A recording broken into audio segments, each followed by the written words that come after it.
At the time of this recording, it has been 368 days since the Dragons played their first game as a franchise against the Cape Fear Heroes on April 9th, 2017.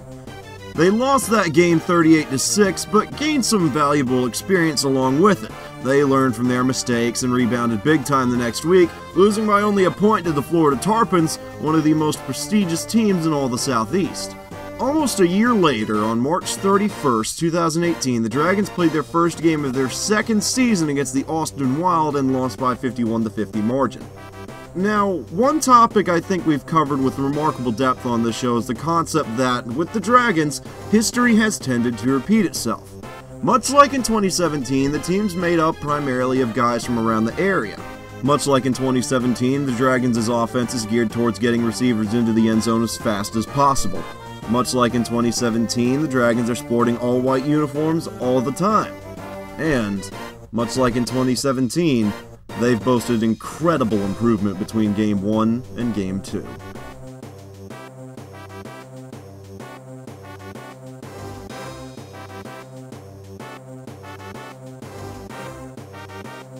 For all the repetition the Dragons have seen in the past year, they've also seen an equal amount of new events replace the ones they went through last season, and even ones from last week. I don't have much doubt in my mind that Dragons Wild 2 will be remembered as one of the best games from the AAL's debut season, and with good reason. It was the kind of close, hard-hitting, action-packed football people are willing to pay buckets to see. It was a game that wasn't over until the clock hit triple zeros at the end of the fourth quarter, and was filled to the brim with offensive prowess. The game the Dragons played against the Peach State Cats the next week was, in many ways, the total antithesis of what happened on the 31st. Points weren't as abundant, QB run games were a lot more present, and turnovers were everywhere. 17 of them, to be exact. For teams not named the Upstate Dragons, aside from that statistic, the game brought along nothing of note.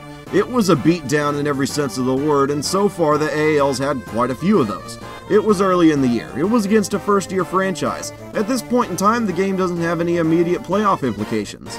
But it was a win. The Dragons' first one. Ever. From the beginning, it was clear that the Dragons weren't messing around. They came out guns blazing and scored on their second play from scrimmage by way of a coverage mix-up on Peach State's end.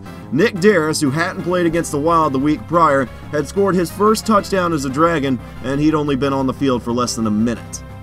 The snap on the extra point attempt was low, but kicker Austin Peele almost managed to run it in himself Tony Romo style and put the Dragons up 8-0. The score remained 6-0, though that missed extra point was quickly avenged. After the Cats returned their opening kickoff out to the Dragons' 11-yard line, defensive end Eb Covington broke past Peach State's offensive line and sacked quarterback Chris Brumfield, who has NAL experience, for a 14-yard loss. They got pushed back to the 21 by way of a penalty, and over the course of the next 3 plays, couldn't even get close to the original line of scrimmage. Brumfield got some yardage back on second, missed his mark on third, and scrambled for a minimal gain on 4th and 14, and just like that, the Dragons had the ball back. The ensuing drive, though, didn't go nearly as well as the first one. A pass and a run got the Dragons to 3rd and 1 on the Cats' 23, but Shane's pass was batted to the ground and sent him to 4th down. A penalty pushed the Dragons back to 4th and 6, and they weren't able to convert. The Cats got the ball on the Dragons' 22, but ran into problems of their own. They had a fullback dive, lose them a yard, Brumfield nearly gets sacked again, a receiver have a pass go straight through his hands, and then had to stare down a 4th and 26 because of penalties. Linebacker Earl Cameron then sacked Brumfield at the 10-yard line, and the Dragons took over on downs. Counting penalties, the Cats had amassed negative 26 yards to that point, but pulled another defensive stand out of the bag and held the Dragons on 4th and goal at the 1-yard line following 3 straight runs. The Dragons weren't distraught about that for long, though. They got the ball back again after Brumfield heaved it into the sky without a lot of context and watched as it was picked off by veteran field corner Jabari Bryant Sr. at the Upstate 7. On 1st and 10, Shane evaded some tackles and ran upfield for a gain of 5 yards, and an illegal procedure penalty on the Cats moved them up to the 17, granting the Dragons the first down.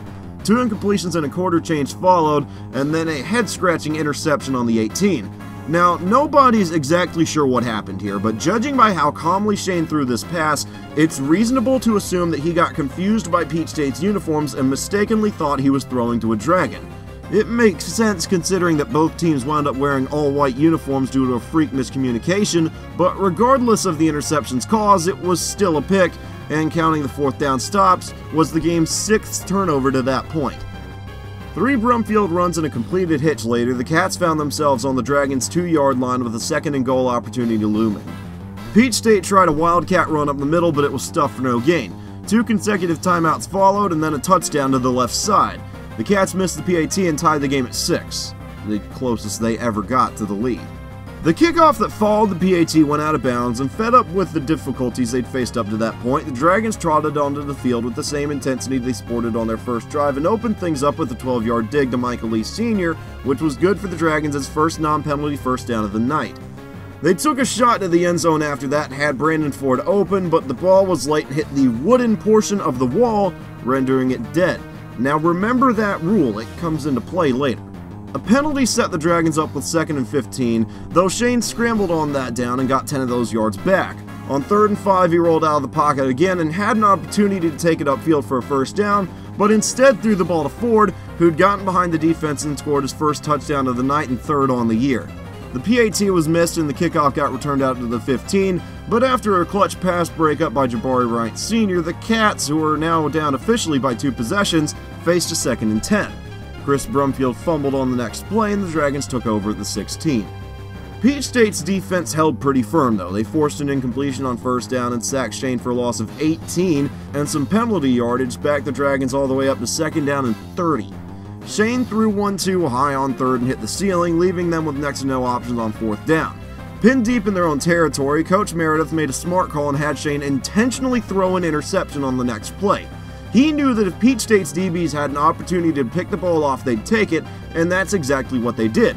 They really shouldn't have done it though. If they'd batted the ball down and let it go incomplete, the Dragons would have turned it over on downs and given the ball up at the 4, but instead Peach State wound up taking over at their own 7, an interception that cost them 39 yards, and then 6 points.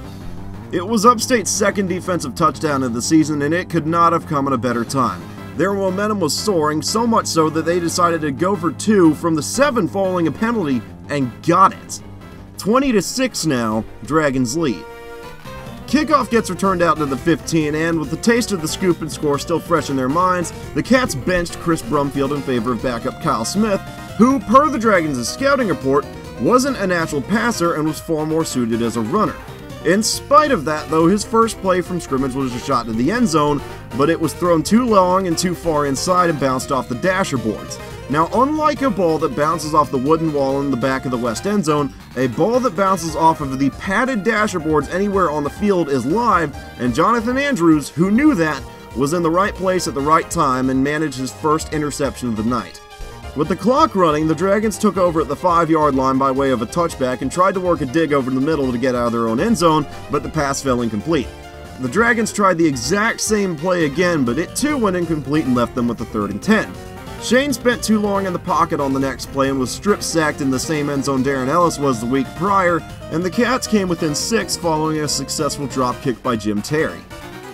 Rochelle Peebles rocketed inside the Cats' 20 on the kickoff though, and with 19 seconds left, the Dragons had a chance to wipe Peach State's touchdown off the board.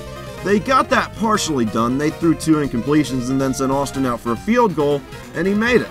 The second quarter expired and the Dragons headed into the locker room up 9 at 23-14. Because they got the kick to start the first half, the Dragons had to kick off to Peach State to begin the second, and wide receiver Omar Wright got the ball out to the Dragons' 18. That got changed to the Dragons' 23 following a motion man false start, and on 1st and 15, Kyle Smith, who was still in the game following his interception, threw an incomplete screen pass to his fullback.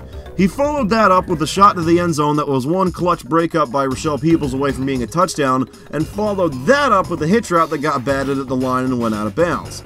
On 4th and 15, the Cats went for the end zone, but Smith was hit as he threw, and the pass was incomplete.